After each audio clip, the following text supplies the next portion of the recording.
Bueno, vuelvo a saludar los que estamos aquí, a los que están del otro lado de la pantalla, de manera virtual en Argentina y otros países y otros continentes. Les cuento que la doctora Nora Balugel es egresada de la Facultad de Medicina de la UBA, es miembro titular con función didáctica en ABDEVA, es profesora titular del IUSAM y es autora de numerosos trabajos que no ha querido contarnos porque es muy, sí, son muchos, pero son un montón.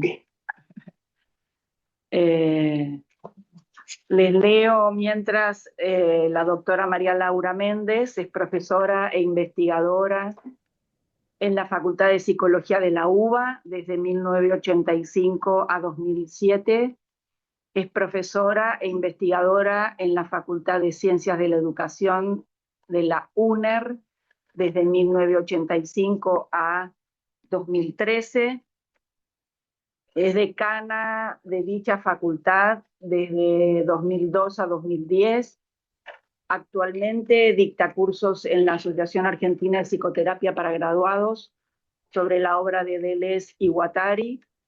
En USAM dicta la maestría de pareja y familia.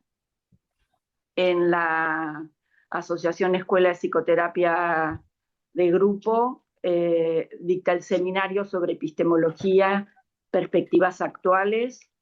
Es codirectora de la maestría en vínculos y diversidad cultural de la Universidad del Hospital Italiano.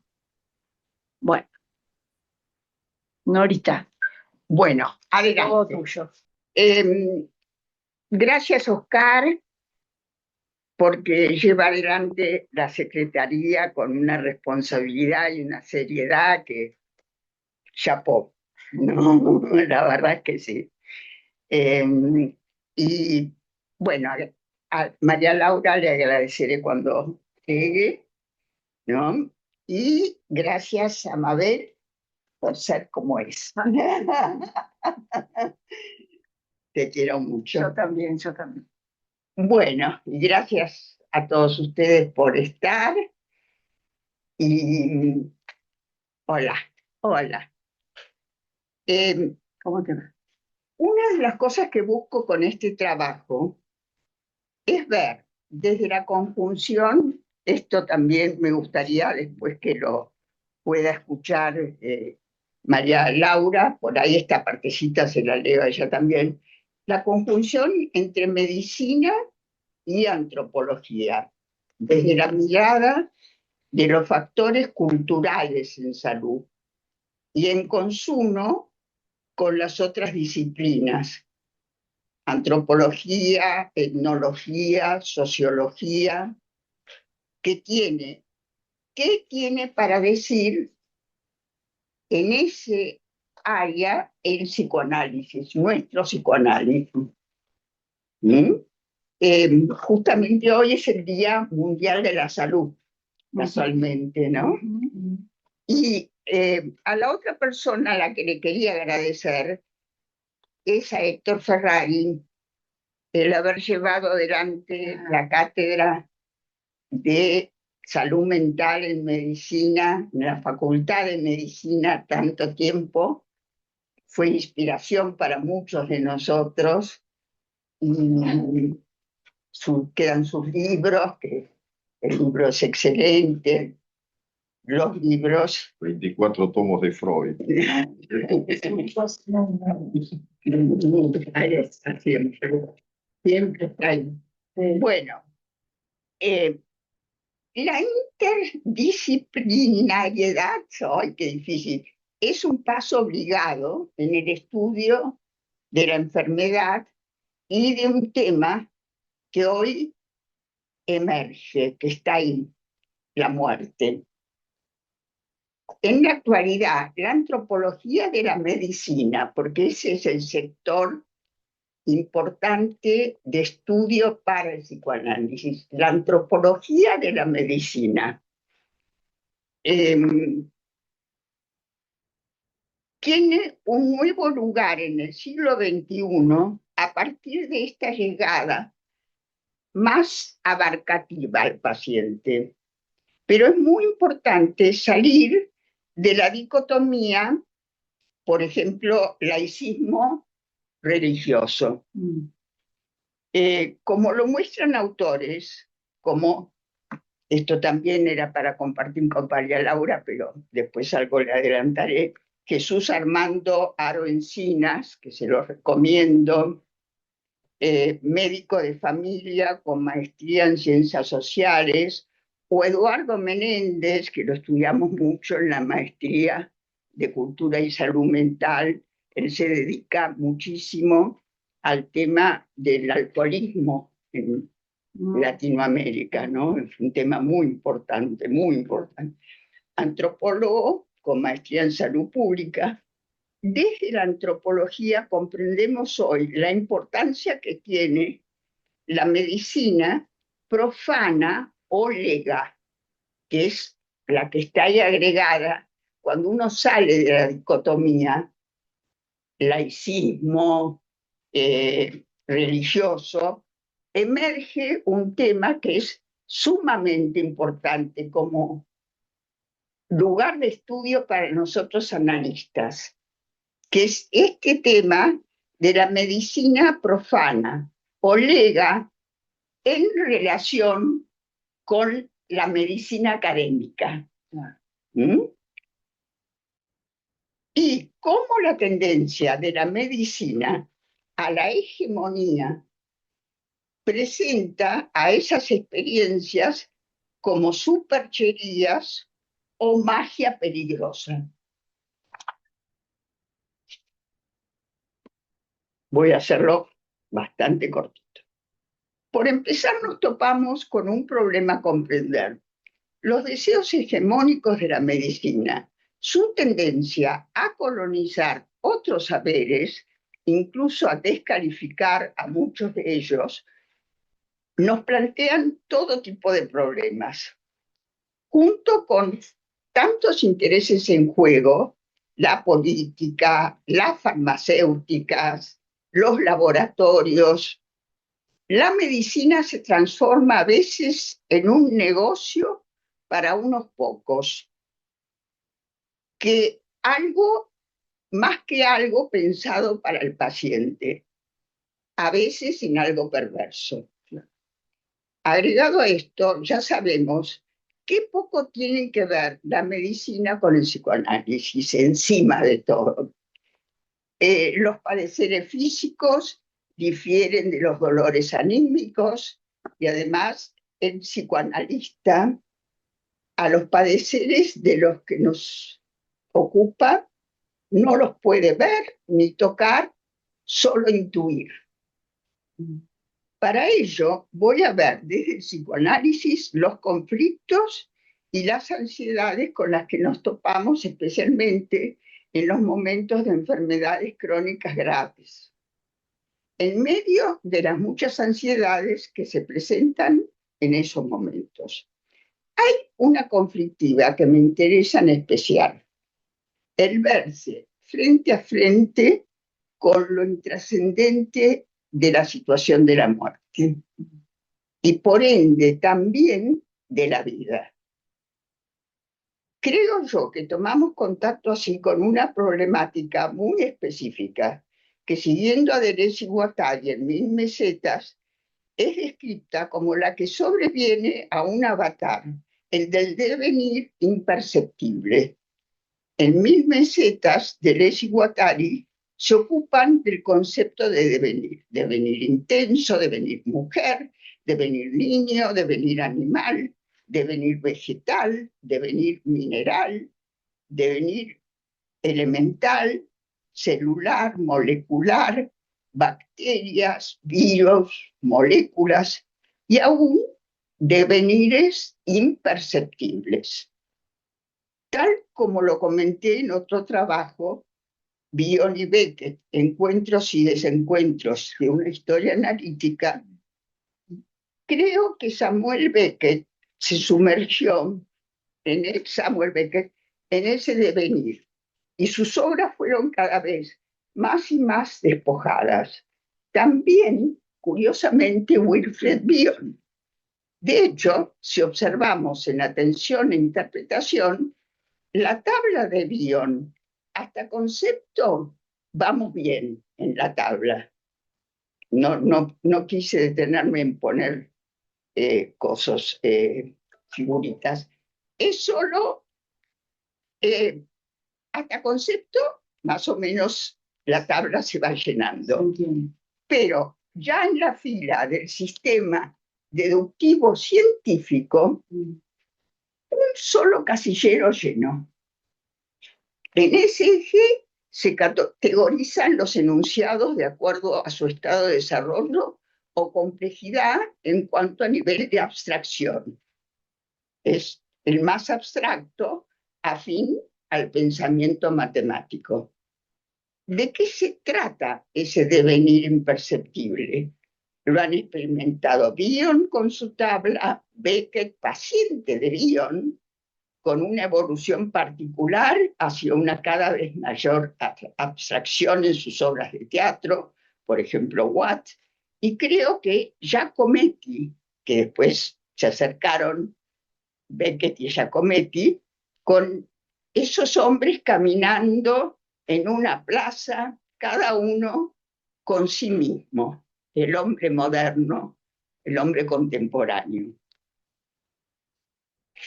Difícil emoción para analizar con nuestros pacientes, la que va apareciendo.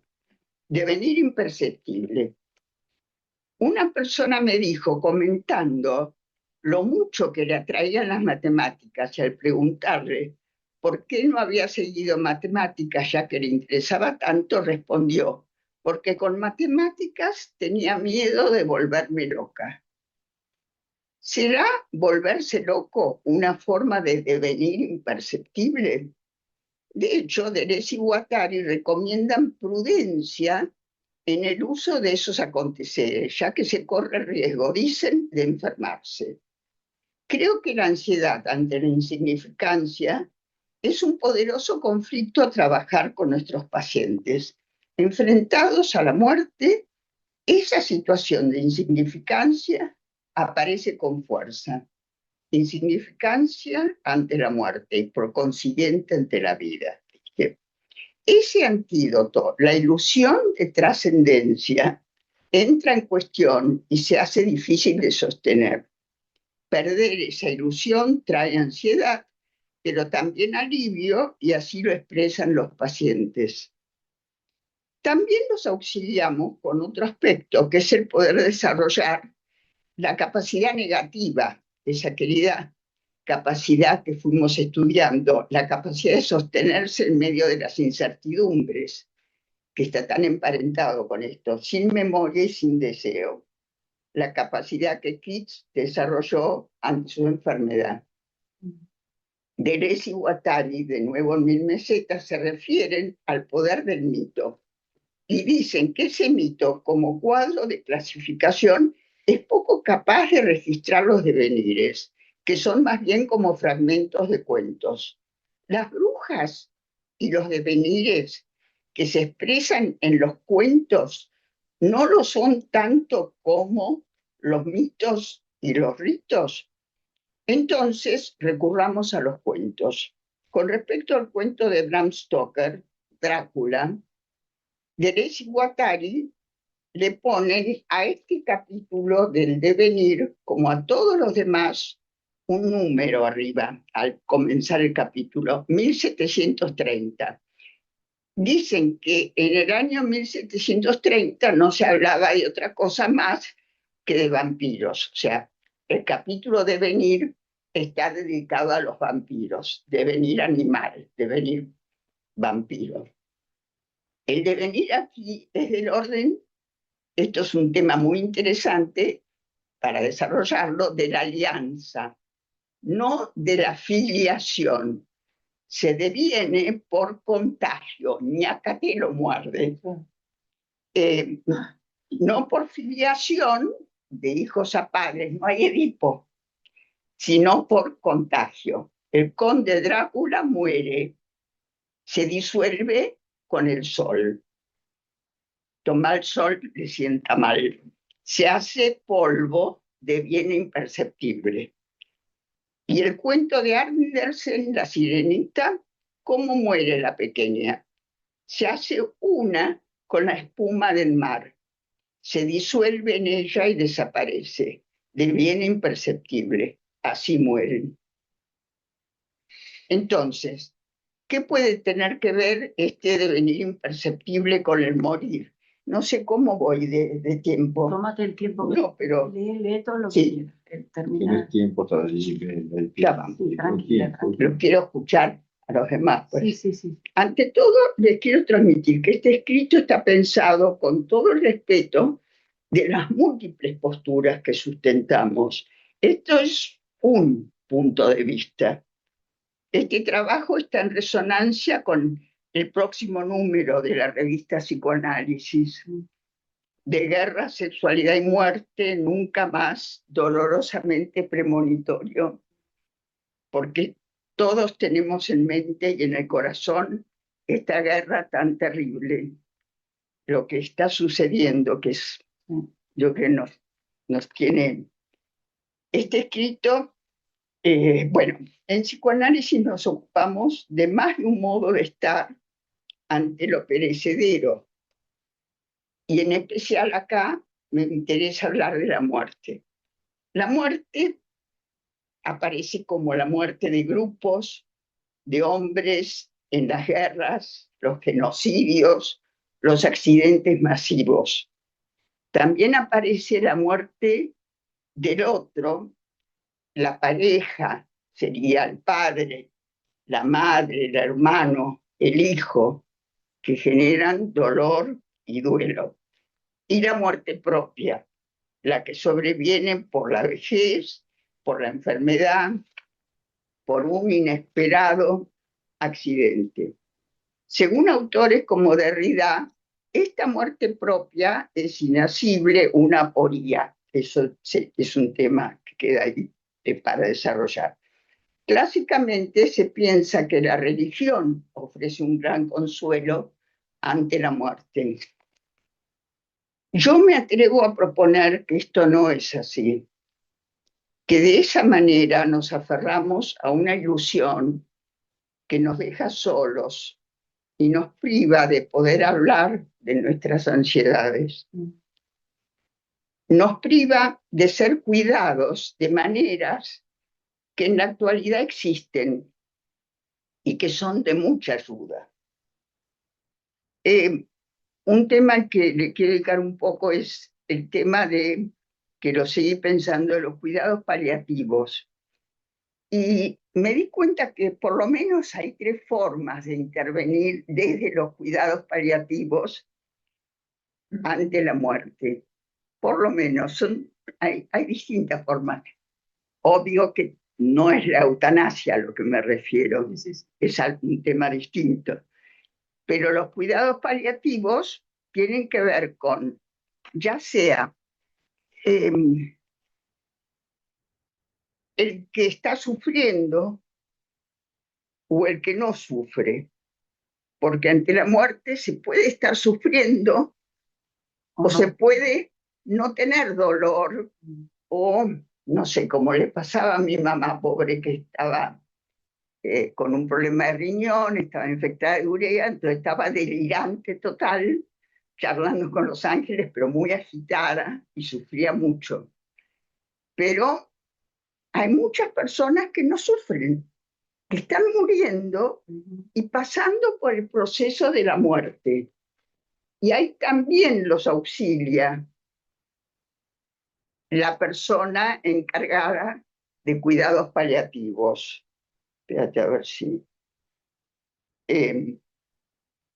no es mucho más lo que tengo para decir, pero...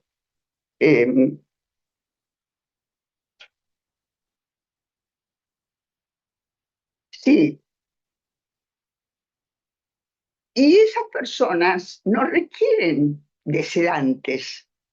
Los que sufren sí, o sedantes o algunas medicaciones específicas muchas veces, pero estas personas lo que necesitan más es comprender el proceso de su enfermedad, que exista, ay, que su enfermedad, eso es una expresión de deseos. Comprender el proceso de la muerte. Alguien que les explique cómo es ese proceso del morir activo, se llama. Así como existen, no sé si ustedes conocen el concepto de doula, que es una persona, paciente, digamos, que se dedica a, en general, los nacimientos, birth doula. Pero también existen doulas dedicadas a acompañar en la muerte y que se están especializando, conocen cómo manejar más, primero al paciente, pero también a la familia.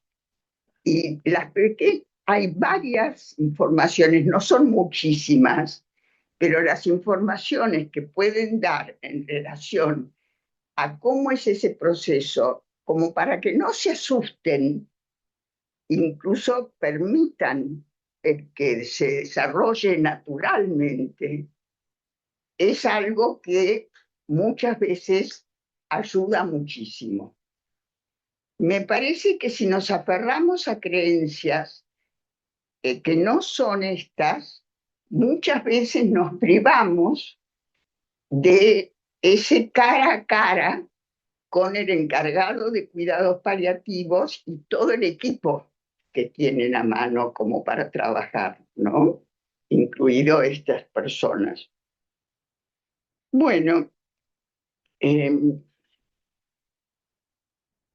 a mí me gustaría escucharlos, tengo más cosas, pero me gustaría verlas después. Las vemos después. Yo pararía acá, me gustaría ver qué le sugiere todo esto, y tengo el caso de la paciente, pero me parece que primero si le damos una primera vuelta a esto, y está el tema de también diferenciar y definir bien qué es transitoriedad, ¿no? El concepto de transitoriedad, pero bueno. ¿Puedes definirlo ahora? Dale. Por favor. Porque no es transición, justamente.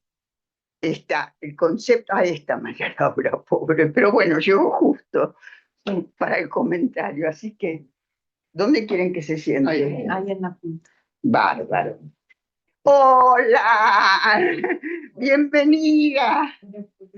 Acá. No, está bien. No, ¿cómo estás? Ante todo, ¿cómo te sientes? ¿Mejor? Bueno, acomodate. Yo justo estoy terminando. Así que y te pueden presentar y después vemos el concepto de transitoriedad. ¿Está bien? Así le damos lugar a María Lau. Hola. Mil perdones. No, pero por favor, lo importante es que estés bien. Tranquilísima, ¿no? Lo importante es que te sientas bien. Totalmente. Ahora la escalera, pero estoy bien. Bueno, tómate un ratito. ¿Por qué no trate la transitoriedad? Bueno, hablo de la transitoriedad, Eso, así eso. tomas aire y ya terminé. Así que Dale. cuando quieras, te Que toca. no es lo mismo que transición, decías. No, porque transición es la acción de cambiar o pasar de un estado, manera de ser, pasar de un estado a otro, ¿no? En cambio, lo que tiene que ver con la transitoriedad, con lo transitorio, lo perecedero, que tiene que ver con las incertezas, ¿no? Es precisamente como lo opuesto. En el diccionario de María Moliner se lo define como la capacidad de sostener la cualidad de transitorio, que no es la cualidad de transición, sino algo que es una cualidad de transitorio. ¿Qué? No es cambio, es proceso. Está bien, tal cual. Sí.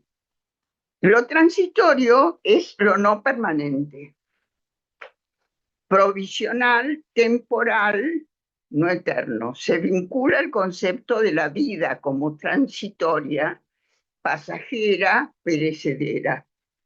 Aparece muy ligado a la insignificancia, ya que todo lo que tiene que ver con lo transitorio nos enfrenta inevitablemente con el sentimiento de insignificancia. En la muerte activa, que es esta que yo digo que incluso puede haber esa muerte con sufrimiento, pero también sin sufrimiento como proceso, el sujeto, según mi parecer, va deviniendo imperceptible, tal vez. Eso es una hipótesis. Y ahí pensé en Spinoza. Si se le va la potencia, te pregunto. No. Ahora vamos a ver. Ahora vamos a ver. Esa que seas imperceptible. Bueno, pero lo vamos a ver. Sus funciones vitales se lentecen, duerme más, come menos y se comunica menos. Es todo un proceso que va anunciando la muerte. Chao, dormí más, listo. ¿Qué? Dormí más.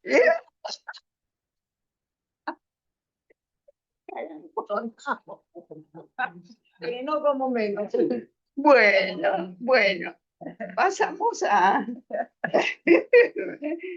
tu tarea. Bueno, yo ya leí el currículum de María Laura para los que están, básicamente los que estamos acá y los que están del otro lado. Me gustaría que vayan levantando la manito. No, pero querría agregar algo al currículum de María Laura. Este libro, Ajá. que recién apareció, tiene que ver, por eso le preguntaba, lecturas de Spinoza, perspectivas epistemológicas para pensar lo vincular. Está escrito con Pablo Farneda, que es un encanto, lo presentaron el otro día, y bueno, después te voy a pedir que me lo firmes, que ¿Cómo se diera, no? era imposible, tanta gente, bueno, pero se los recomiendo. Gracias, sí. Sí. Bueno, le damos entonces la palabra a María Laura. Bueno, perfecto. Bueno, buenos días. Perdón por la demora, parece que dormí más, pues. Pero a veces A ver. hay dormires que son de recuperación. Claro, sí, puede ser, puede ser. Bueno, ante todo a mí me encantó el trabajo de Nora, ¿no? Me gustó muchísimo porque Gracias. por la combinación que haces, ¿no? Es como un montaje de varias perspectivas y eso siempre resulta muy interesante. No, lo primero que se me ocurrió, ¿no? Se me ocurrieron muchas cosas e incluso las fui anotando, ¿no? Y justamente sí, lo primero que pensé fue en relación al texto de Duelo y Melancolía, ¿qué hubiera dicho Spinoza? Mira, Eso fue lo primero que se me ocurrió. Porque Spinoza definiría esto, el duelo, como una pasión triste, por supuesto, sin que haya en él, en su obra, creo, nada de negación. No es que no existan las pasiones tristes. Lo que sí, él insiste en que no podemos quedarnos en las pasiones tristes. Él toma una imagen, ¿no? Como si fuera la de un agujero y que uno da vueltas alrededor del agujero y no sale más de eso, ¿no? Da vueltas sobre eso y da vueltas sobre eso, ¿no? Y en eso es lo que él dice, bueno, eso es lo que no hay que hacer.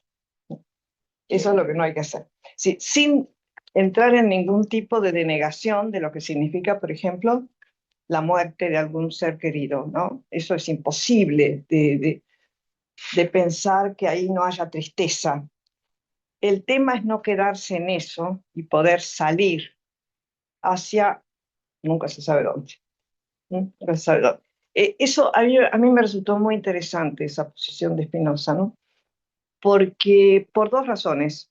Primero, por cómo en la cultura occidental, desde su perspectiva teológico-metafísica y después en la filosofía llamada moderna, tienen con la muerte un tratamiento muy ligado a una idea en la teología y en la metafísica, muy ligado a la idea de eternidad. O sea, esta cuestión de primero de separar el alma del cuerpo, el cuerpo muere, el alma no.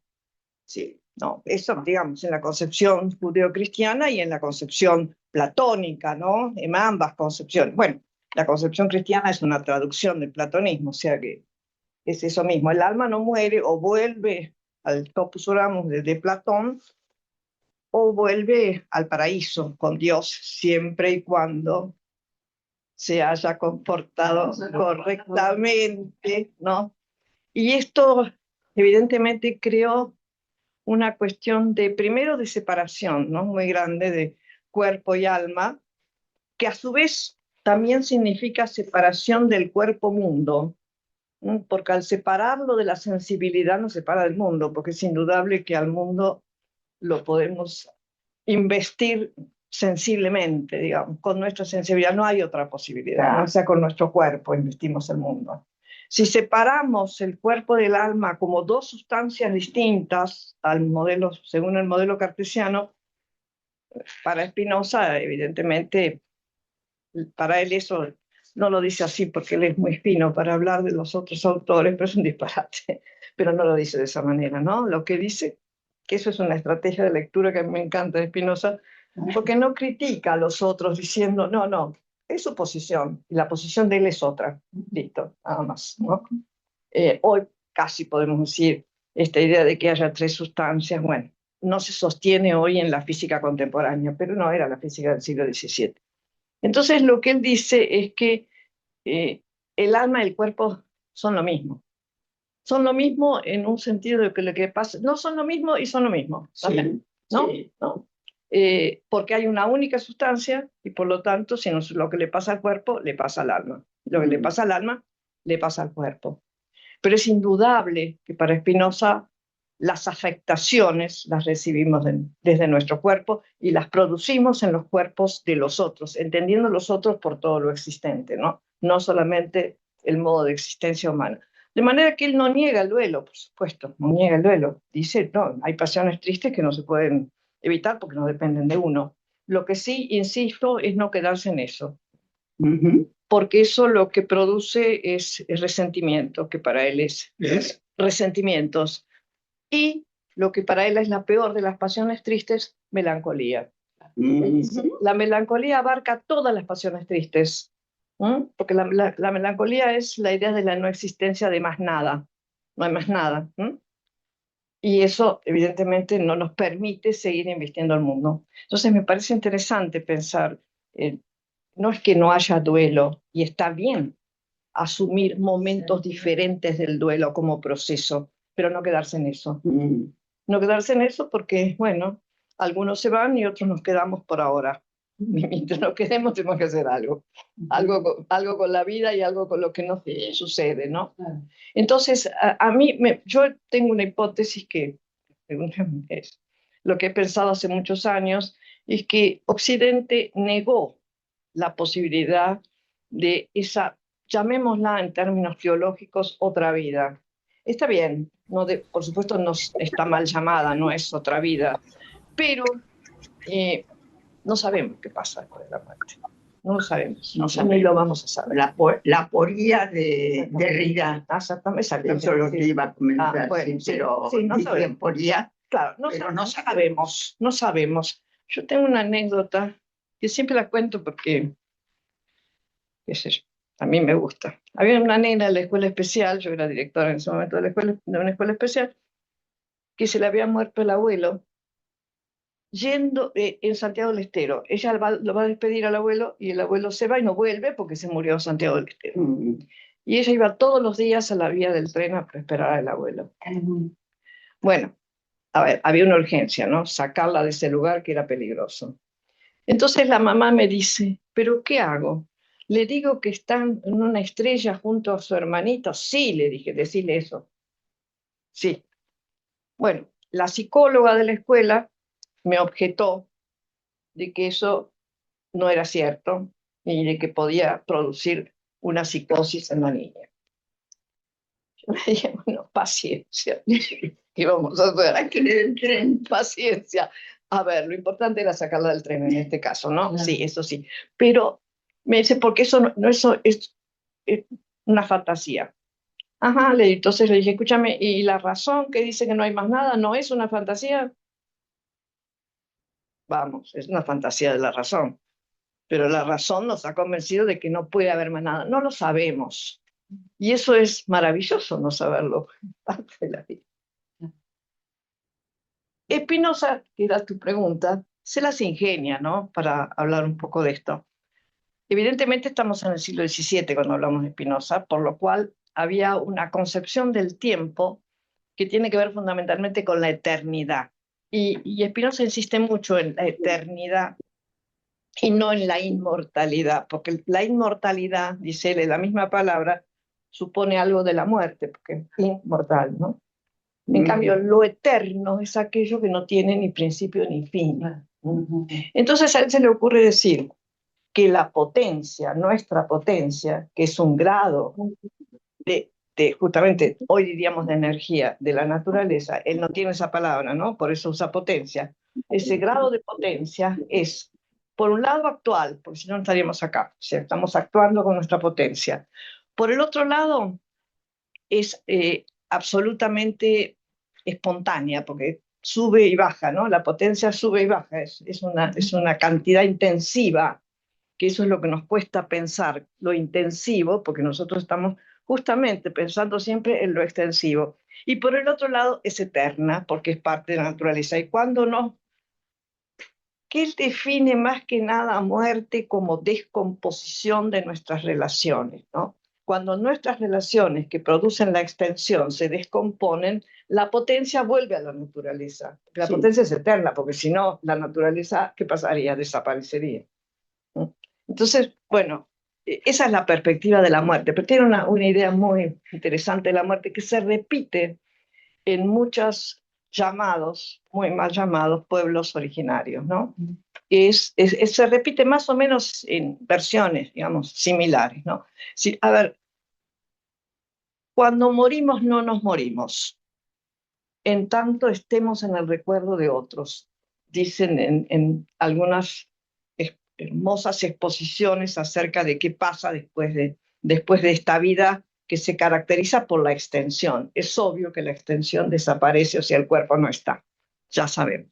Pero mientras esté esa memoria, o sea, esa potencia que nos queda, no hay muerte. ¿No? A ver, ¿se entiende? Hay muerte y no hay muerte a la vez, ¿no? En un plano hay muerte y en el otro plano no hay muerte. Y bueno, si no, no estaríamos hablando de él, ¿no? O de Freud, que murieron hace bastante tiempo, que de alguna manera están, ¿no? Claro, esto que llamamos recuerdo, ¿no? Si está en nuestra memoria, pero está también en una memoria colectiva, ¿no? Una memoria nuestra tiene que ser sostenida por una memoria colectiva, ¿no? Por eso hay una manera de pensar la muerte que la relata Levi Strauss de un pueblo asiático o surasiático, en el cual se muere 7 veces. Eso me parece fantástico. La primera muerte es la del cuerpo, desaparecemos, no estamos. La segunda muerte es al año se festeja colectivamente otra muerte y así hasta que desaparece el último descendiente, o sea, ya nadie lo recuerda. Y entonces esa alma, porque la palabra siempre es alma, ¿no? Esa alma va a parar al bosque. Y los árboles del bosque son esos muertos de otros tiempos. Es hermosa la idea. Hermosa. Hermosa, hermosa. A mí siempre me pareció fantástica, porque si no, es muy abrupto, ¿no? La muerte es la cosa más abrupta que hay. Hace un instante estaba vivo y se acabó. ¿No? Y el dolor que deja esto es terrible, porque claro, ¿cómo? Si hace 3 minutos, 1 minuto, ¿no? Es muy misterioso además ese momento. Es muy misterioso. Muy misterioso. Muy misterioso, sobre todo cuando uno está ahí, ¿no? Sí, que resulta muy impactante. Pero después aparece de otras formas. Bueno, Otra muerte, otra muerte y o a la naturaleza y la potencia se la mantiene. potencia sigue estando, la potencia sigue estando, ¿no? Eso a mí me parece que es muy, Muy a ver, muy importante para salir de la melancolía. No tal vez del duelo, ¿no? El duelo es un proceso en el cual se va transformando esa presencia, ausencia, ¿no? Tal como Derrida también lo trabaja, una presencia, ausencia, sí. o una ausencia, presencia. Y Derrida dice respecto de esto algo muy interesante, ¿no? Toda la filosofía, por supuesto, la teología también trabajó con la presencia. Y el pensamiento occidental no sabemos trabajar con la ausencia. No sabemos. No sabemos, no sabemos. Yo creo que es muy importante saber que muchas cosas no sabemos, o no, y no, como no sabemos, no podemos. Bueno, habrá que buscar alguna grieta para poder hacer esto. Yo creo, en mi hipótesis les decía, es que el haber negado, llamémosla otra vida para entendernos, no sé si es otra vida, otra forma de existencia, así diría Spinoza, el haber negado esto produjo mucha muerte. Ustedes piensen que la historia de Occidente es la historia de muertes. Bueno, ni hablar ahora, ¿no? Será de maneras distintas, con armas diferentes, pero es una historia de muerte. Una historia de muerte, siempre en esta dicotomía amigo-enemigo, y el enemigo tiene que morir, pero siempre encontramos a un enemigo, así que siempre estamos matando a alguien, una cosa terrible, ¿no? Terrible, la historia de Occidente, analizada así es terrible. Es cierto que ha producido cosas interesantes, pero a mí me parece que un efecto de esta negación, de no sabemos qué tampoco, porque no tiene nombre, no tiene palabra, de última pondríamos un concepto como todo, que ponemos dentro del concepto y bueno, eso depende. Entonces, a mí me parece que tal vez hoy tengamos que volver a pensar todas estas cuestiones, no en términos absolutos, ¿no? Yo insisto mucho, he insistido siempre en que los duelos no se superan. Superar el duelo, ¿no? ¿Qué quiere decir superar el duelo? Perdón, ya sé que ¿eh? Se transforma en otra forma de relación, ¿no? Que hay que aprender, que hay que aprender. Claro, se podría decir, bueno, es un consuelo, es una desmentida, y no sé si es una desmentida o es un consuelo, no lo sé. Lo que sí sé que esta imposibilidad de pensar, bueno, hay otra forma de presencia, llamémosla presencia, ausencia, ausencia, presencia, como querramos, y no impide que sigamos de alguna manera un vínculo con esos otros que ya no están, ¿no? Será una fantasía y sí, desde la razón es una fantasía. Si será una ficción. Y si es una ficción. Otra nueva ficción útil, ¿no? Exactamente. Sí, la opuesta a la otra. Exactamente, porque el otro también es una ficción. ¿Qué otra cosa? Si Nietzsche dice no creamos más que ficciones, incluso lo dice el propio Levi Strauss cuando termina las mitológicas en el 4º tomo. Después de haber escrito durante 20 años los 4 tomos de las mitológicas, dijo, lo único que pude hacer es otro mito, porque no nos es dado hacer otra cosa que relatos, que son ficciones que nos sostienen, por supuesto, y sin eso no podemos vivir. Entonces, ¿será una fantasía que podemos tener alguna relación con los que ya no están? Puede ser, que se llame fantasía. Ficción útil, como vos decís, Nora. Pero nuestra existencia está sostenida en ficciones, de manera. No hay otra cosa que ficciones, ¿no? Algunas más útiles que otras. Algunas, por supuesto, epocales, las ficciones, obviamente, ¿no? Epocales y territoriales. Lo que pasa es que las ficciones europeas, que son las ficciones de la razón, se universalizaron. Y ahí eso no es que sea universal, se universalizó. ¿Se entiende la diferencia? Colonizaron. Y se colonizaron todo lo demás, pero no porque sean universales. No, esa es otra fantasía del siglo XIX que la necesitó como elemento de dominación, además, ¿no? Elemento de superioridad para dominar y colonizar. Bueno, por eso me interesó tu trabajo, porque recorre muchos autores, recorre distintas perspectivas Y hoy me parece que necesitamos hacer esto. Sí, Abrir. eso, abrir, buscar, sí, otras ficciones posiblemente. No, y hay algo que sí a mí me está preocupando mucho y no tengo ninguna, por supuesto, ninguna resolución, pero que es el tema de la creencia, ¿no? Y ahí hay otro tema con Occidente, porque nosotros hemos creído siempre desde la lógica de lo uno, una sola cosa, jerárquica, ¿no? Una sola cosa. Y eso es complicado, porque entonces si yo creo realmente en un solo Dios o en una sola lógica, que más o menos es lo mismo, todo lo demás es falso, ¿no? Si creo que es la verdad, todo lo demás es falso. Entonces, detrás de esto está el concepto de verdad, ¿no? De verdad como aquello que se puede llegar a decir, a hacer y a encontrar. Toda la metafísica y la teología buscan una verdad a encontrar. Bueno, me parece que en eso volver a Nietzsche, ¿no? La verdad no existe. Claro, pero cuando uno dice, ¿cómo la verdad no existe? No, la verdad con mayúscula no existe, ¿no? Lo que es real actual, que es esto, existe, sí, claro, no dudamos de que estamos acá, es un real actual.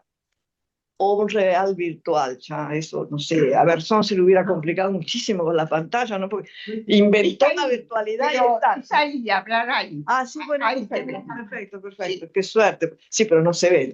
No, No, porque cuando uno ve es diferente, uno ve es muy distinto. Pero bueno, hablamos acá. A un puntito, ni siquiera. Fíjense hasta dónde ha llegado la virtualidad, ¿no? Bueno, pero de eso no dudamos, estamos hablando de una verdad con mayúsculas, una verdad única, que por consiguiente anula todos los otros relatos como falsos. Y la verdad no sabemos, ni vamos a saber cuál de los relatos es verdadero, porque no existe. Yo sostengo lo mismo que sostiene Nietzsche, no existe la verdad. Fíjense que el primero dice todo es falso, después, sí, bueno, tanto no, todo es ficción, que es un poco más llevadero, ¿no? Pero a uno le da cierta tranquilidad, para decirlo de alguna manera, pensar en ficciones. Algunas no son útiles, las sostenemos un tiempo, después las podemos cambiar a las ficciones. No pasa nada si las cambiamos, aunque a veces también duele y hay que duelar las ficciones, ¿no?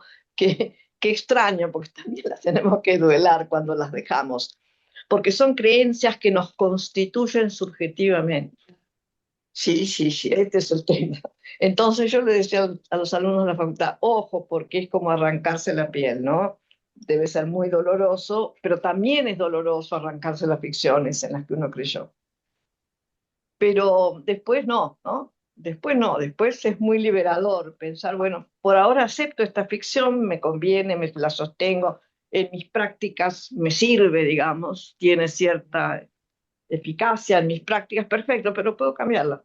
Tal vez por eso hay tanta lucha en las escuelas psicoanalíticas para sostener cada uno su teoría, Sí. Y que no se vea en cuestión o que se la deje por otra, por Esa ejemplo, no, claro, te echan, te excluyen. Bueno, son iglesias, ¿no? Así, son iglesias, por eso, sí, de Spinoza también. Ya que decía que eran parroquias. Parroquias, decía Rodi, sí, es verdad. Son parroquias, exactamente. Bueno, así es la ciencia, comillas, porque también es una ilusión, ¿no? De Occidente. Fíjense que es paradójico, porque lo que más cambió son las ciencias duras en Occidente, Sí. las más duras, ¿no? Es una paradoja realmente, porque cambiaron totalmente, ¿no? Sí. Pero bueno, todavía hay mucho problema con esta perspectiva transdisciplinaria. Sí, cambió la física, pero ¿qué tiene que ver con el psicoanálisis? Nada. Para Freud tuvo que ver, pero ahora ya no. Esta no, la otra sí. Totalmente. Entonces, a mí me parece que saber duelar las teorías también es importante, o sea, las ficciones. También es importante. Y insisto, es muy doloroso.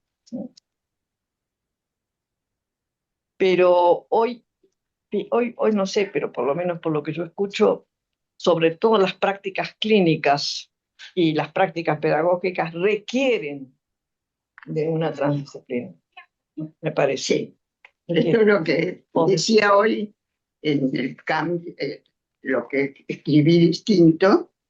De lo transitorio. Sí. Sí. Bueno, No, la transdisciplina, sí. mencionando a gente como Jesús Armando Aro Encinas, Sí, que vos lo nombrás, ¿no? O Eduardo Menéndez, y cómo fueron trabajando estas. Sobre distintas, claro, distintas, pero con la idea de que en realidad no hubo ni hay ninguna disciplina que puede bastarse a sí misma, ¿no? Sí. No existe. Ahora, Perfecto. esto también es una hipótesis que yo lanzo así. Hay dos teorías que nos han colonizado especialmente en América Latina, por lo menos, y en la Argentina más. Ustedes sabieron que en la Argentina siempre es un poquito más, ¿no? Siempre hay un plus. No sé por qué, pero hay un plus, ¿no? Entonces, si estamos colonizados, estamos más colonizados. Es así. Por supuesto, es muy interesante pensar esto, pero bueno, sobre todo en los intelectuales, ¿no? Que siempre un poquito más, ¿no? Entonces, a mí me parecen dos teorías que nos colonizaron y que tienen que ver con la lógica de lo uno, el marxismo y el psicoanálisis. ¿Y por qué tienen que ver con la lógica de lo uno? Primero, porque piensan en una infraestructura determinante, ambos. Pero no, es porque es lo propio del pensamiento, de la epistemología de la época. No estamos echando la culpa, menos a Marx, porque Marx escapa de eso, pero al marxismo y al psicoanálisis.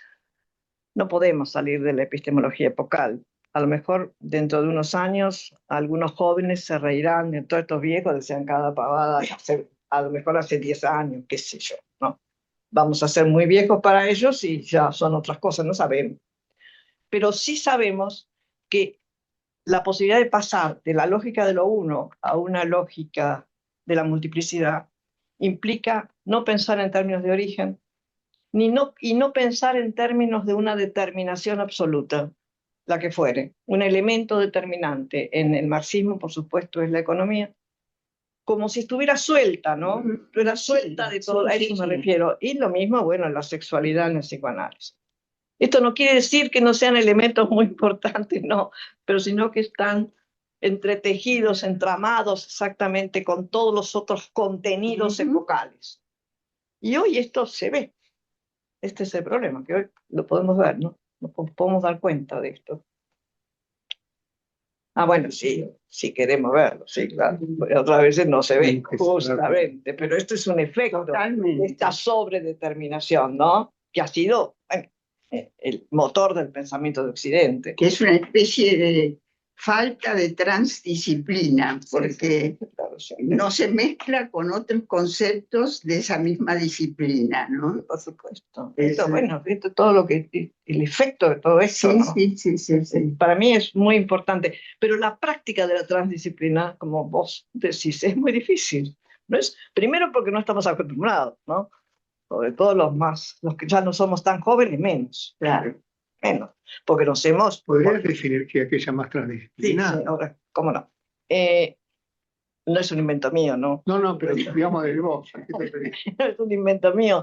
Es lo que hacen especialmente, primero, qué sé yo, en la filosofía de Deleuze o Bergson.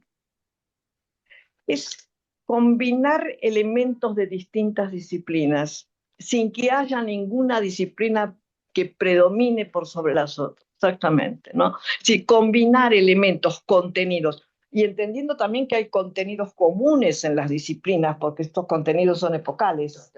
Entonces, siempre pasa lo mismo cuando se habla de transdisciplina. Bueno, sí, pero si no tengo una disciplina, no puedo, porque yo no... Una vez una psicoanalista me dijo, bueno, sí, todo puede combinarse, menos el psicoanálisis hace años. Después esta persona, que ahora sí falleció, ¿cómo? Eso como... No, estudió después mucho Guattari y ella decía que no era como había dicho. Chicas, perdón, Laura. no, sí, no las quiero cortar porque es maravilloso lo que están produciendo, pero tenemos 5 o 6. Perfecto, perfecto. Bárbaro. Así que Bueno, vamos a dar una déjala acá. vueltita y No sé si te volvemos. quedó claro porque, sí, a ver, no pensar ninguna disciplina de base.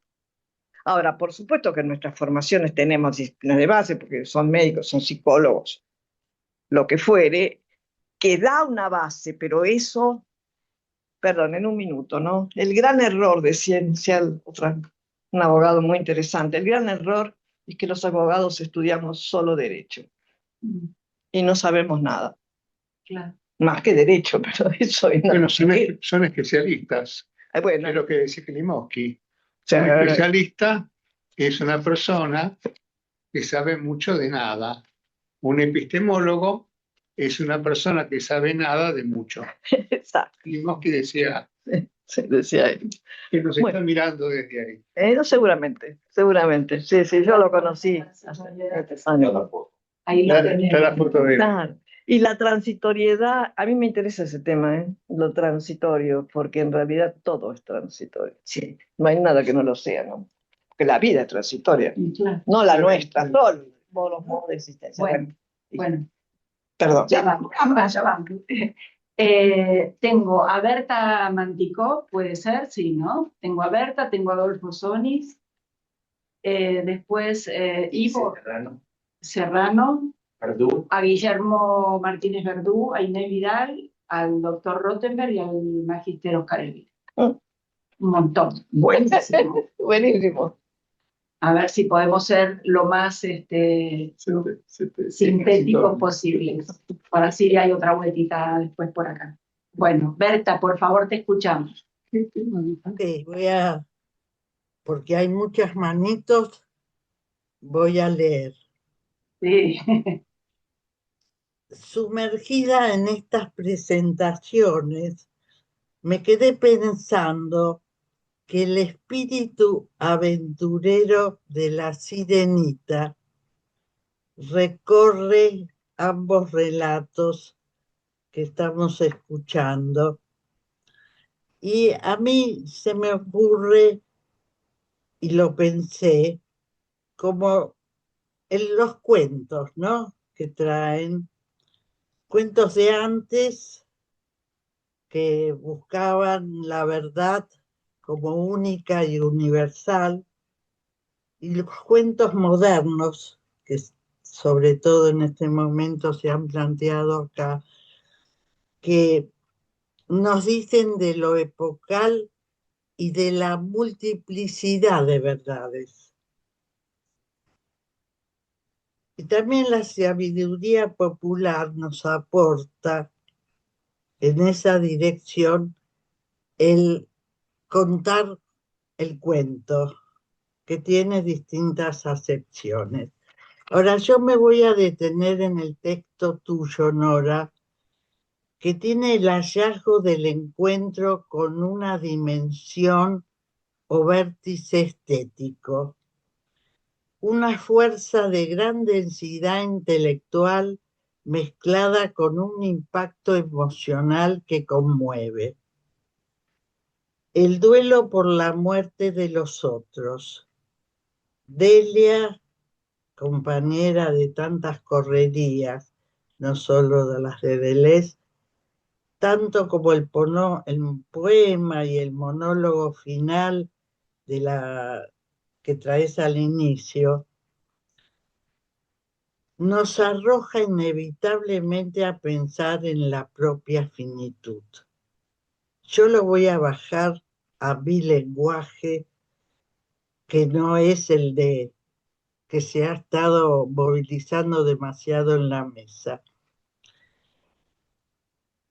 La finitud no deja de ser esta una experiencia en K, lo que quizás la hace más liviana, ya que no son y nada menos que palabras. Sin embargo, en Ana es en carne viva. Las vivencias son diferentes. La experiencia con ella como analistas nos ubica en estar en plena mudanza, diría, ¿no? Un comentario de una especialista nos desaloja de una casa anterior sin tener aún la dirección de la próxima. Estamos habitando el entremudanzas. Quedamos en suspenso, atravesados por ese sentimiento que denominás de transitoriedad, de urgencia y extrañeza. El reloj biológico avanza y lo efímero da paso al vacío o a esa vivencia de insignificancia con que nos amenaza la caducidad. En ese relato del transcurrir juntas por esas arenas movedizas del acompañar al buen morir, la analista nos cuenta que Ana encontró un nuevo sentido en su vida, también en su morir.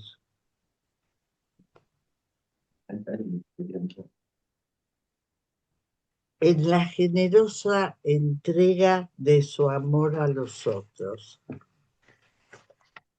Creo aquí que el texto se potenciaría con una mayor demarcación entre los sentimientos deparados por la transitoriedad, aceptación del fin irreversible, y de aquellos del ir transitando la transicionalidad, si bien son dos caras de una misma moneda, creo que nos desafían distinto. El porqué de esta demarcación reside, para mi gusto, en poder utilizar como herramienta clave el transformar una aporía, muro infranqueable, en paradoja. Esta, al dejar fluir una contradicción lógica, abre caminos impensados y permite habitar ese mientras tanto, la incertidumbre, alcanzando nuevos modos de estructuración subjetiva y crecimiento mental. Para finalizar, y yo pondría entre comillas extrañando a Ana, se me ocurre que la transitoriedad se vuelve condición de posibilidad creativa y nuevas y desconocidas composiciones, cuentos nunca escuchados, serán el eco de nuestra transitoriedad o trascendencia. Bueno, muchas gracias. Muchas gracias, Berta. Vamos, como hay muchas manitos, ¿les parece hacemos un par y... Muy bien. Inés Vidal, por favor.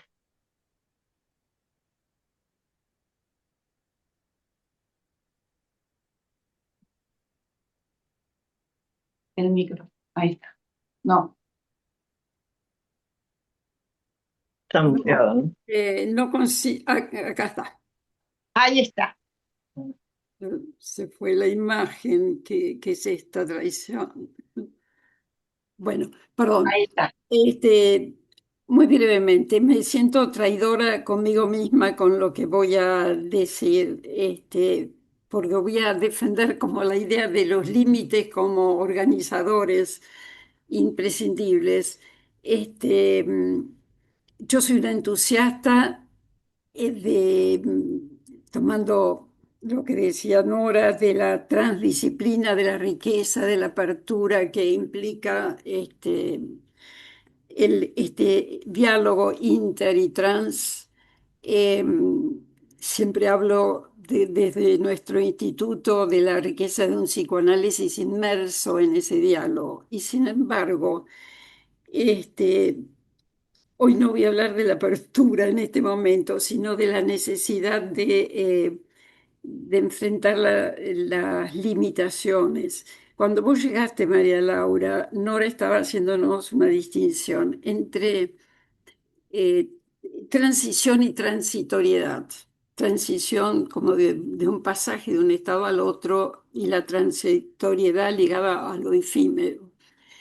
Y te escuchaba todo lo realmente interesante que nos traías en tus comentarios, María Laura, pero me parecía en un apoyo a esa idea de la posibilidad de transición, de un no saber que nos deja abiertos otros espacios, como una materia oscura que espera ser descubierta.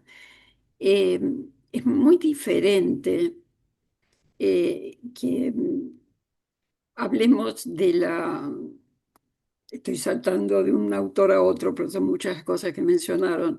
Que hablemos en términos de Spinoza, de esa potencia, esa vida y esa energía permanente, indestructible. Que hablemos de la vida y la muerte en términos de individualidad. Este, eh, ¿Por qué digo esto? Porque si no queda una apertura a esta posibilidad de continuar siendo en la memoria de los recuerdos de los demás, pero como un borramiento de cuáles son los límites, y acá viene mi defensa, de que la aceptación de estos límites, la aceptación de los desgarros, forma parte organizadora de nuestra vida, de nuestra convivencia, de nuestros discursos, hasta de los discursos totalitarios y violentos que imperan en este momento. Es decir, estoy defendiendo, y me siento por eso traidora a mi causa, la importancia de la aceptación de los límites. Traidora a la causa en que las aperturas nos enriquecen. Pero adherirnos a nuestras ficciones puede llegar a ser no una liberación, sino un encierro en el contacto con los límites de la realidad, repito lo mismo, como estructurantes y enriquecedores. Esa es mi pregunta, ¿cómo unir esta contradicción entre apertura y caos o desconocimiento que implican estas posturas de un no sabemos absolutamente real, pero si lo utilizamos para, como apoyo de las propias ficciones? Esa es mi pregunta. Bueno, muchas gracias, Inés. ¿Quieren ustedes responder y Muy luego bien. volvemos a la pantalla? No sé quiénes de ustedes vieron la película Pecadores, Sinners, que estuvieron dándola ahora, en donde primero es una película muy seria de, bueno, toda una agrupación de negros que se instalan, tocan los blues, siguiendo la leyenda del diablo que se encuentra en una encrucijada con una persona que toca la guitarra y le da el don, ¿no? Es otro cuento más, otro mito de esos maravillosos, y toca ahí, y esa escena en donde toca es fantástica, se las recomiendo a la película.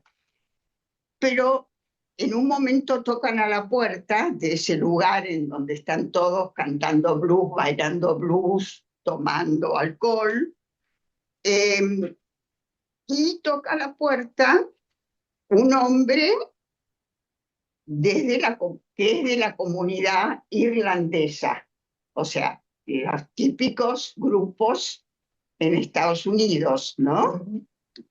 Los negros, los irlandeses, y pide permiso desesperado para entrar.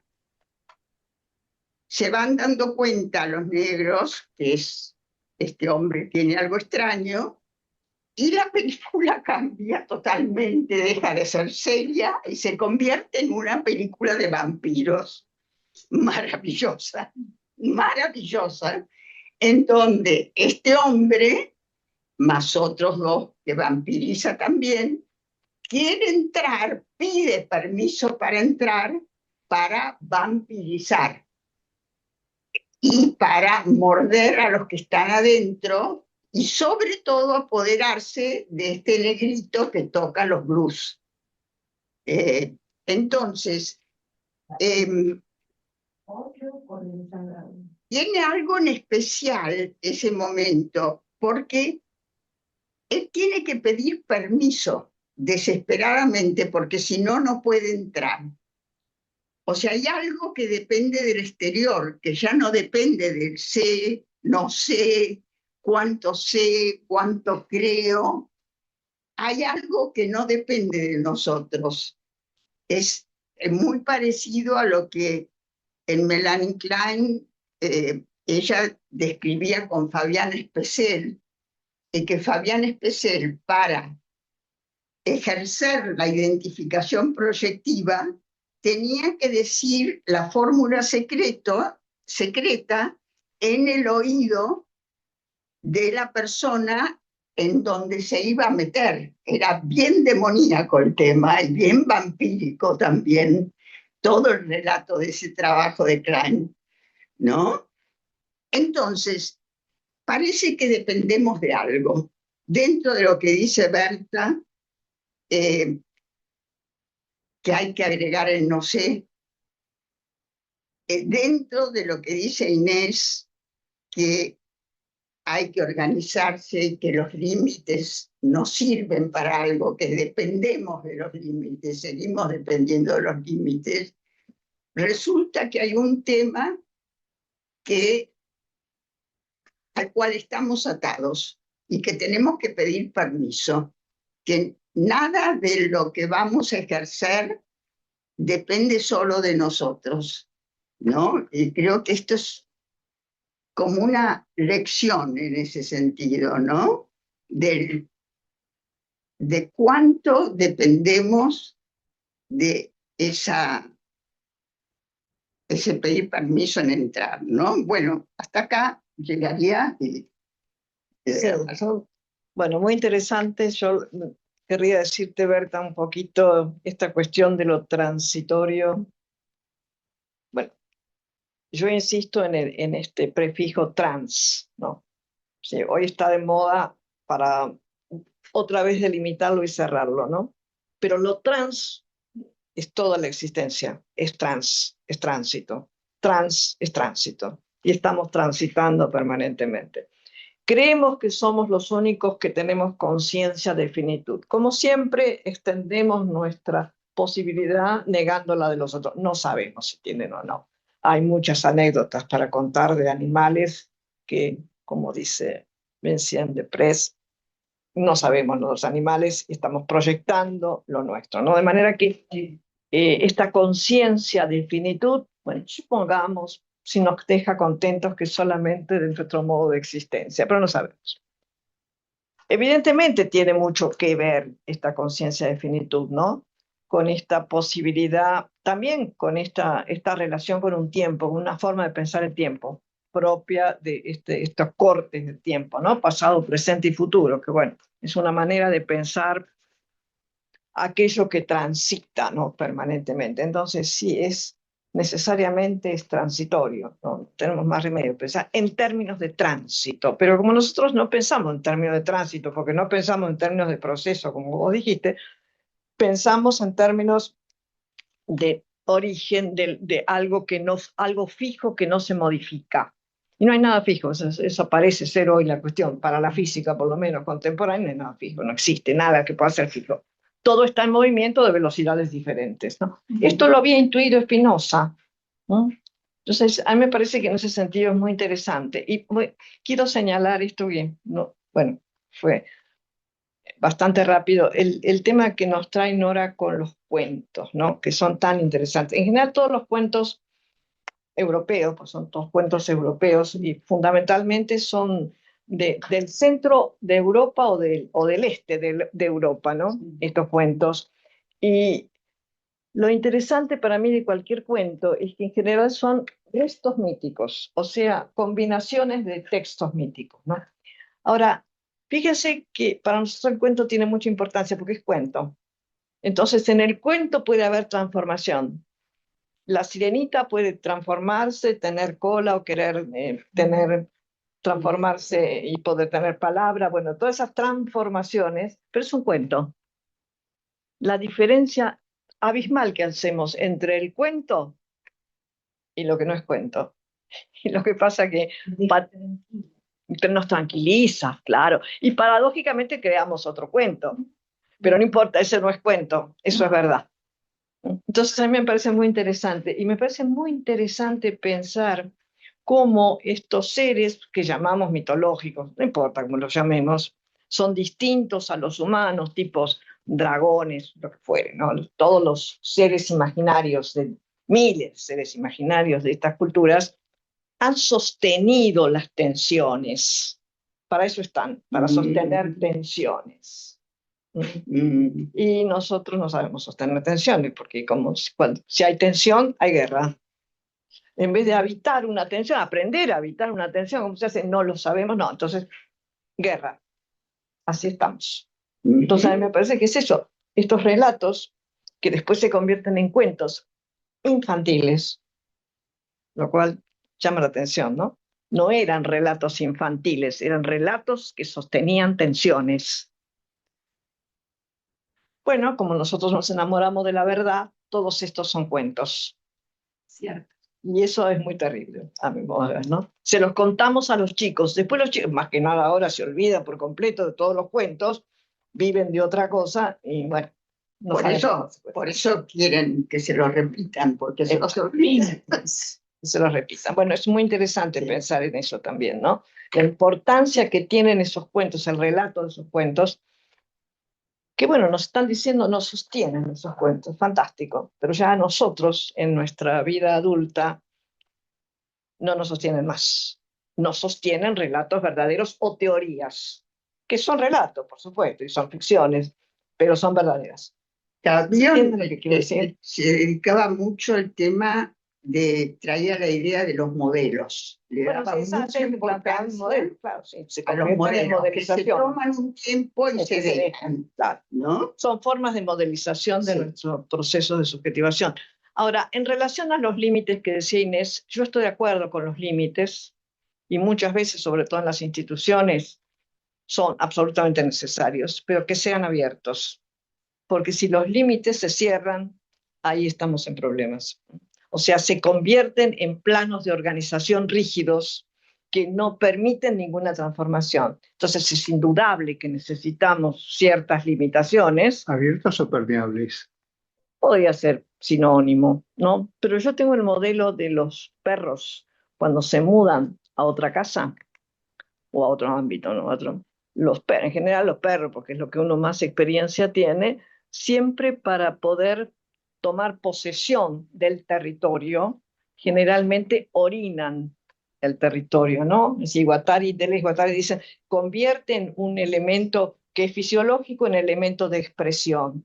Es tomar posesión, pero siempre dejan un espacio abierto. Eso es fantástico, en el que uno pueda entrar y salir, porque si no los límites encierran y nos producen posiciones dogmáticas y rígidas. Entonces, no estoy de acuerdo, que haya límites, por supuesto, necesitamos límites. Si no pasa lo que pasa hoy tremendamente en las relaciones intergeneracionales, ¿no?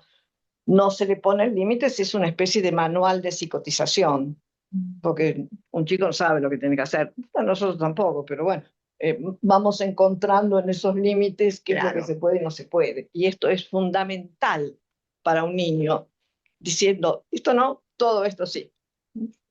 Es un límite, sí, pero es un límite con permeabilidad o abierto. Bueno, eso se me ocurre. Bien. Adolfo Sonis. Bueno, la verdad que es un tema que se ha trabajado muy poco, por lo menos en los 40 años que yo estoy en Abdeva, la primera vez que se habla del tema de la muerte. Hablamos más de la locura que de la muerte, por eso somos psicoanalistas. Sí. Pero yo quería referirme brevemente al artículo de Freud, La transitoriedad. Sí, Yo sé que hay que duelar autores, pero no hay que tirar a la basura algunos autores que todavía sirven. Y es muy interesante porque ahí Freud dice que en una conversación con un joven poeta, el poeta decía que le daba mucha pena toda la belleza que estaba viendo en estos jardines, cuando venga el invierno se iba a perder. Y Freud le contesta que justamente es la transitoriedad de lo bello lo que le da más valor y que lo que caracteriza la transitoriedad es sí, justamente lo fugaz, la escasez de tiempo. Por eso popularmente dicen la vida es corta, tenés que disfrutarla. Ahora nadie te dice cómo, pero te dicen que hay que disfrutarla. Ahora, hay un tema que está vinculado justamente con esto, que es el tema del duelo. Que en este artículo está muy optimista Freud. Dice que los duelos en algún momento se terminan y que, salvo que sea un duelo patológico, esto es un artículo que lo escribió simultáneamente con Duelo y Melancolía. Y es muy interesante porque él dice que el duelo en algún momento se termina y si uno es joven, y es sano, puede reconstruir la vida. No dice nada que nos pasa a los viejos con los duelos, pero dice que los jóvenes pueden reconstruir. Y además hasta es esperanzado con la guerra, cosa que recién mencionábamos, estamos todos de alguna manera con este tema.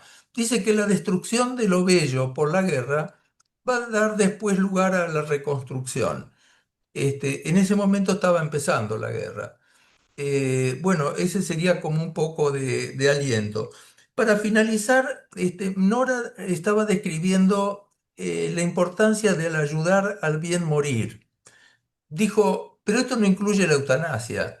Yo diría sí la incluye. Creo que hay que incluir la eutanasia en el pensamiento psicoanalítico, porque es una forma de ayudar a buen morir. Creo que hay que incluirlo. De manera que me parece muy oportuno este trabajo, te lo agradezco, Nora, y a tu colega, y creo que es un tema que tenemos que seguir hablando. Sí, totalmente. Gracias, Adolfo. Le damos la palabra a Guillermo Martínez Verdugo desde España. Está muteado. Está muteado, Guillermo. El micrófono. Guillermo, estás muteado. Desmuteate, Guillermo. Sí, ahora Ahí sí, está. ¿verdad? Bueno, Ahora pues sí. estaba dando las gracias por todas las cosas tan interesantes que estoy escuchando y me ha sucedido un fenómeno que ha sido un falso reconocimiento, que es pensar en lo mismo que pensé rápidamente cuando leí Lo perecedero, la transitoriedad en Freud, y es pensar en Séneca, porque precisamente Lucio Asneo Séneca es alguien que pone la causa de todos los males en la no aceptación de la transitoriedad. Él habla, por ejemplo, de la tristeza, que sería el dolor por la tristeza, pero que hay que recurrir a la razón, según él, para que no se vuelva crónica. Y por otro lado estaría la melancolía, que él la llama el tedium vitae, el tedio de la vida, que es lo que cuando ya es como que la tristeza se cronifica y se convertiría en lo que sería un equivalente, digamos, de la melancolía. Entonces, para él lo importante era que el hombre se considerase vulnerable, que no se considerase como un ser invulnerable. Entonces, lo que proponía contra este mal, que era el tedium vitae, que era producido por no querer aceptar justamente que las cosas son perecederas, que las cosas son transitorias, Él ponía pues que lo que había que estar es en el presente, porque no había que estar viviendo en el pasado, pensando en las desgracias del pasado, ni en el futuro, en las desgracias que pudieran suceder en el futuro, o que había que estar en acción, que había que tener amistades verdaderas y amistades que a uno lo consuelen. Él tiene las cartas de consolación a su madre y a otras personas, precisamente en relación a lo que hoy llamaríamos duelo, pero o melancolía, pero que él lo llama el tedium vitae, como lo más pesado que hay en la existencia. Y precisamente por eso, por no admitir la transitoriedad. Entonces, he encontrado cuestiones muy afines al artículo de la transitoriedad en Séneca y a lo que acaban de hablar todos ustedes sobre esta cuestión. Incluso llega Séneca a escribir una tragedia que es Hércules Furioso, en la cual siempre pone la pérdida, parece como causa de los males. No la pérdida, sino el no querer aceptar las pérdidas. Hércules en un momento dado era enojuno, porque es latino, lo vuelve loco y mata a su mujer Megara y a sus hijos creyendo que son enemigos. Entonces luego él entra en una tristeza muy grande, quiere suicidarse. Teseo consigue que no, luego tiene que rescatar a Teseo porque se va al Hades y él tiene que entrar a la oscuridad precisamente para salir luego a la luz, donde está precisamente la renuncia a lo oscuro, al quedarse en lo oscuro. Bueno, y yo creo que me callo ya porque hay muchas palabras Sí, pedidas. gracias, Guillermo. Hay una larga lista. Gracias, muchas gracias. ¿Quieren decir algo ahora? Muy brevemente, Bueno, así no nos perdemos, pero ¿te parece? Sí, sí, sí. Con respecto a Sonis, yo también creo que el tema de la eutanasia es importantísimo y que creo que debería existir como ley en todos los países. Aún así, yo lo puse este tema de la muerte como un tema vinculado a algo que nos sucede independientemente, que nos sucede a todos, digamos, independientemente de lo que tengamos que lograr con la eutanasia, ¿no? Sino que es como un proceso activo en todos nosotros, pero estoy totalmente de acuerdo con vos en ese sentido. Y yo con respecto a lo perecedero, muy brevemente, yo recurriría a Ana. Ana lo que le sucedió cuando se enteró que ya no podía tener más recursos a mano para que la siguiesen sosteniendo, lo primero que empezó a sentir fue algo que ya había sentido a veces, pero no tan intensamente, fue un enorme enojo, ¿no? Estaba enojadísima, trabajamos con eso, bueno, en fin.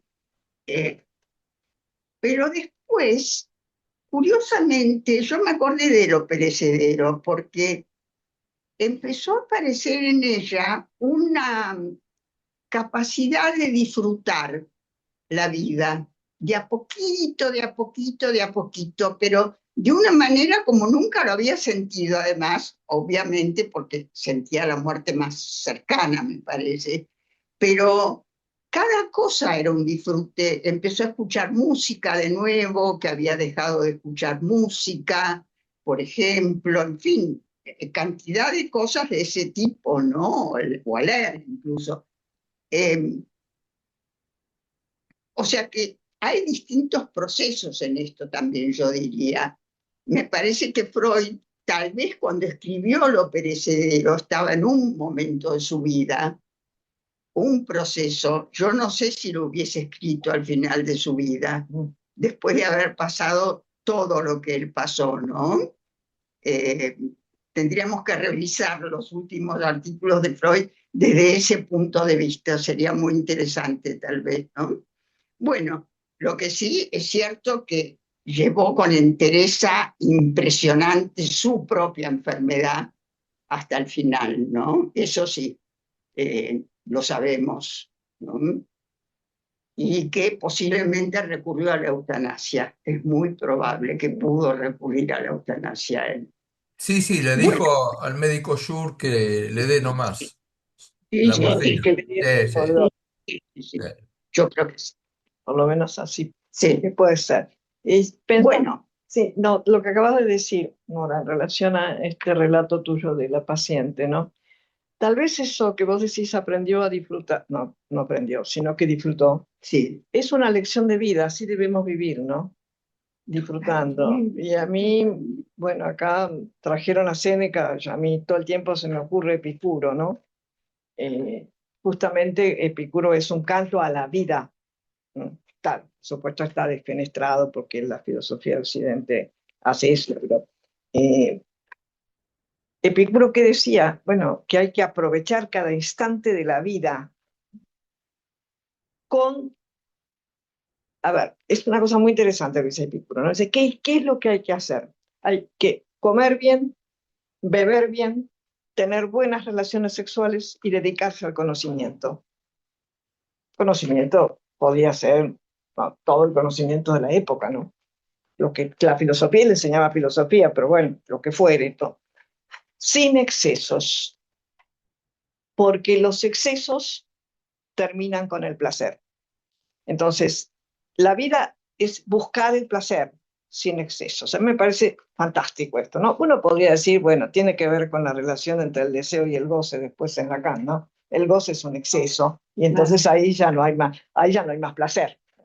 Bueno, me parece que esta es una especie de lección de vida, ¿no? Y él decía, bueno, y no hay que temer a la muerte, hay que temer a la vida, no a la muerte. Temer a la vida significa no arruinar la vida. Por eso es una lección, aunque sea el tiempo que sea. Sí. Disfrutar lo que los chinos dicen, ¿no? Esta cuestión de cada instante, cada momento. Ellos no hablan de instante porque no tienen noción de, no les importa el tiempo, sino el momento.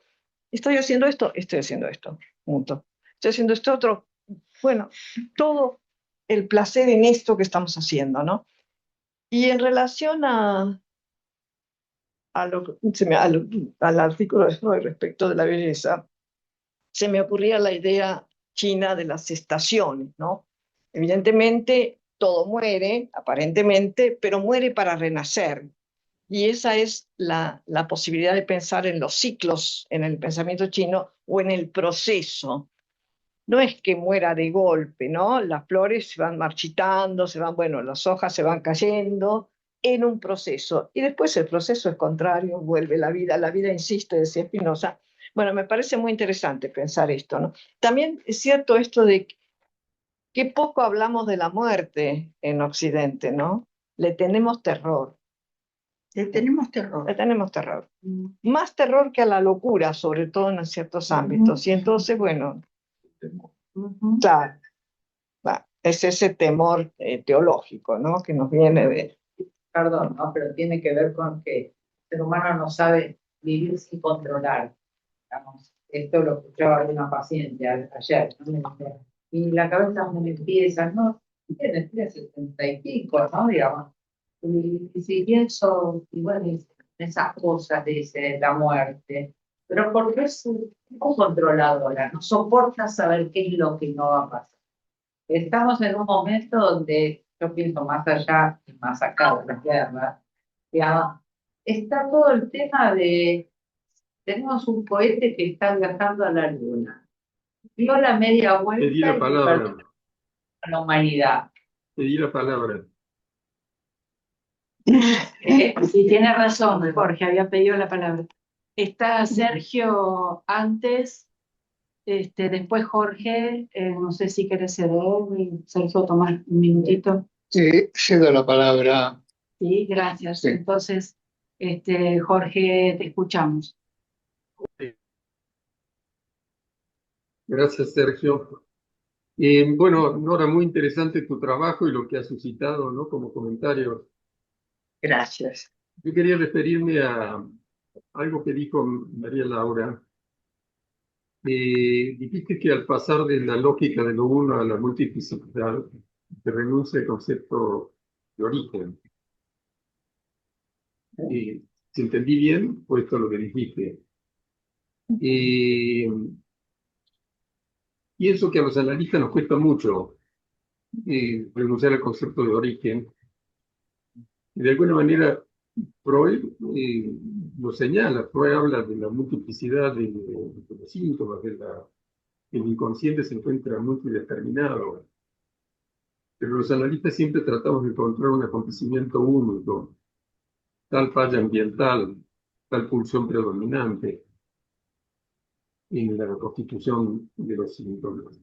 Y puedes extenderte en esto sobre el pasaje y sobre el concepto de origen, sería interesante. Y otra cosa que quería comentarte es que dijiste que en Occidente no se considera la ausencia, el concepto de ausencia. En realidad creería que hasta el psicoanálisis, porque toda la problemática del estudio del duelo es un estudio de la ausencia. Inclusive Lacan en una frase célebre dice por ahí que la presencia está hecha de ausencia, muy poético además. Y bueno, creo que justamente la ausencia ha sido el epicentro del estudio de las investigaciones posteriores a los comienzos de Freud, de duelo y melancolía. Los estudios de Abraham y de Melanie Klein se centraron básicamente sobre esto. Con esto nomás quería comentar. Bueno, muchísimas gracias, Jorge. Nos informan que nos vamos a extender unos minutitos porque nos ha quedado muy corto el tiempo. Sí, yo dejaría un poquito, no sé vos qué pensás, María Laura, dejar que pregunten, que intervengan los que quieren intervenir como para poder escucharlos. Bien, bien. Bueno, tengo entonces 4 intervenciones más. Estaría ahora Claudia Bregasi, Enrique Alba luego y Sarita.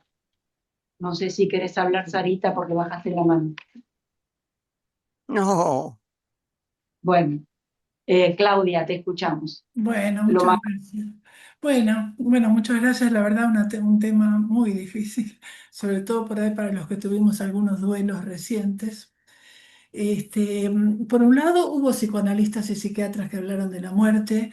De hecho, está algo que tocó recién Nora, lo de la ira, que bueno, Elizabeth Kubler-Ross, supongo que la conocen, es una psiquiatra o fue una psiquiatra suiza que habló de diferentes etapas: la etapa de la negación, la etapa de la ira, la etapa de la negociación, la depresión y la última sería la etapa de aceptación, que no siempre se llega.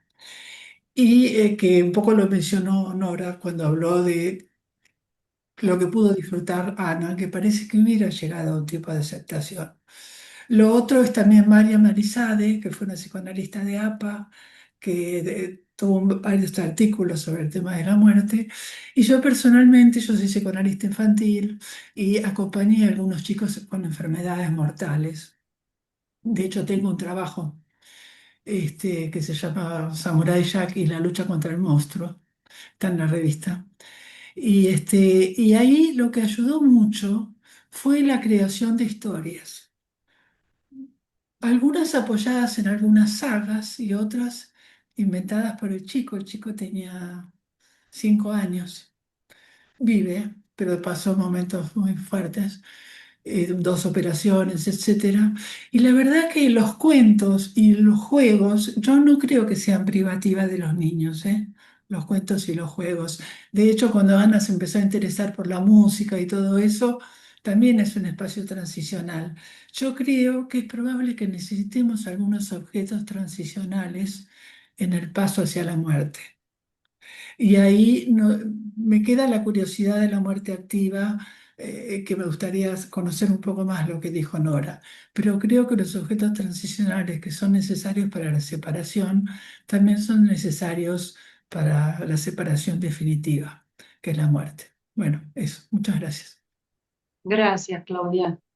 Lo más Gracias. Gracias, sí, sí. Enrique, lo más breve que puedas, que tenemos muy poquito tiempo. Y que tienen que cerrar.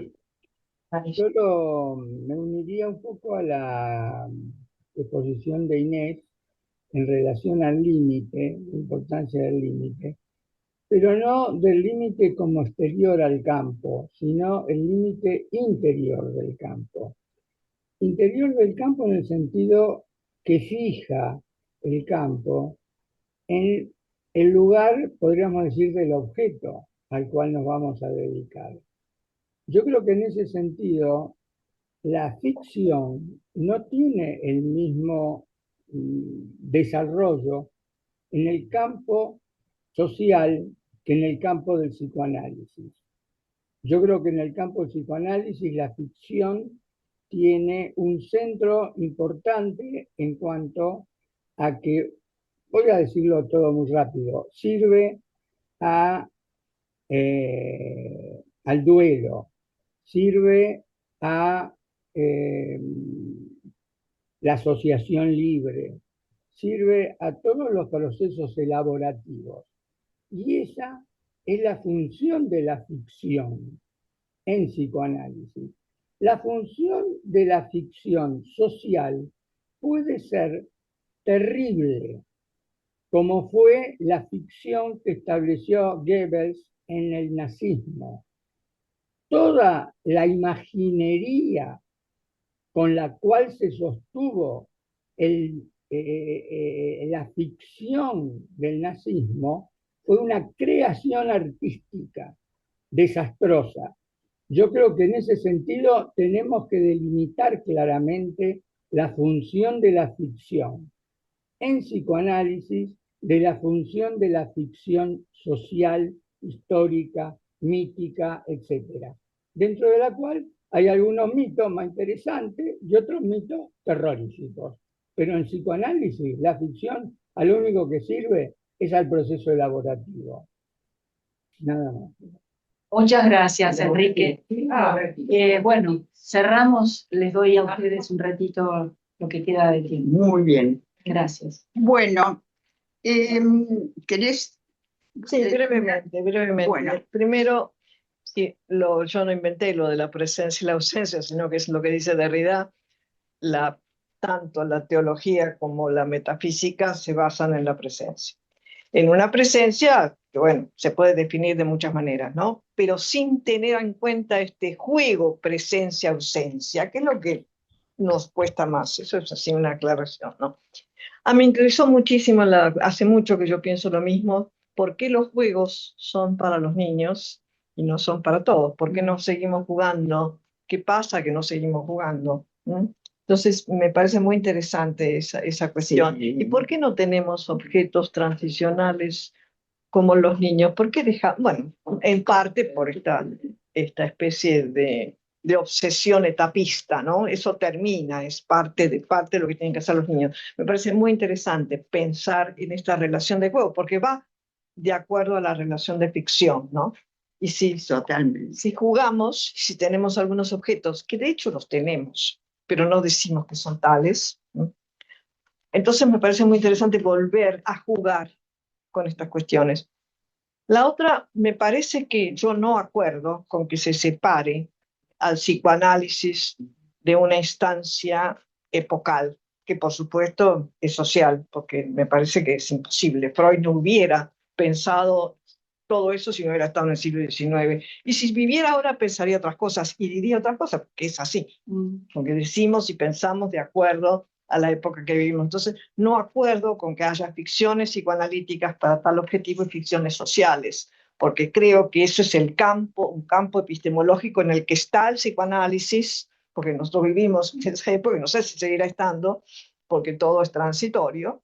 ¿Cuánto tiempo? Qué sé yo, dentro de 50 años, no sabemos, pero no por fuera de una relación, de relaciones sociales, porque esto es imposible. Esto es separar a cualquier disciplina de un campo social que la constituyó y la sigue constituyendo. Y a su vez ese campo social se constituye en función de esas teorías. Entonces no puede separarse. Bueno, esa es mi opinión. Nada más.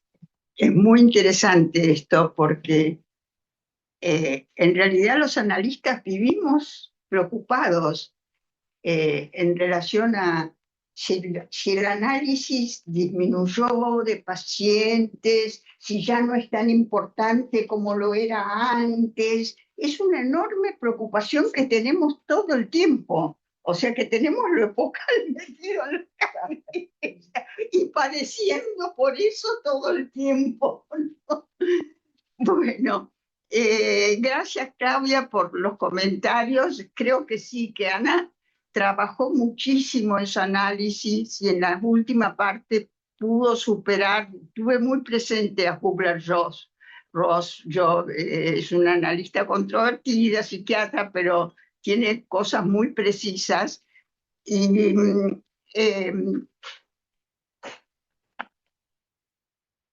lo que pudo hacer Ana también es hablar de frente con la persona encargada de los cuidados paliativos, que eso también quiero destacarlo, que no todo paciente puede hacer eso, hablar con todas las letras de su muerte, de su propia muerte, y qué va a necesitar de él, y ahí el encargado de los cuidados paliativos también se siente autorizado a poder atender a esa paciente, porque es un ida y vuelta. O sea, él necesita de una determinada paciente. Él sabe que algunos pacientes los va a poder atender a medias, a otros no los va a poder atender, y a otros sí. Entonces, lo primero que le dijo Ana es: vos sos mi paciente, yo voy a hacer lo que vos vayas determinando, no tu familia. Pero pudieron empezar a hablar de qué cosas Ana iba a necesitar y de estos pasos que ustedes decían de la muerte activa, de en qué consiste esa muerte activa, que por ejemplo, cosas que yo no sabía, me fui enterando a partir de lo que ella me contaba. Hay ciertos estertores que son típicos de la muerte, que no tienen que asustar, que hay con qué ayudarlos, posiciones, vómitos que son un tipo de vómito que es típico de la muerte, que también se puede ayudar a eso y no correr asustados todos corriendo detrás de la familia desesperada, en fin. Así que Ana me enseñó mucho a mí también, yo diría. Bueno, tenemos que terminar. Bueno, y entonces les quiero agradecer a todos. Sí. Creo que pude transmitir lo que a mí me interesaba, que era poder abrir la cabeza a este tipo de problemáticas que existen, que están en Buenos Aires. Así que, bueno, muchas gracias.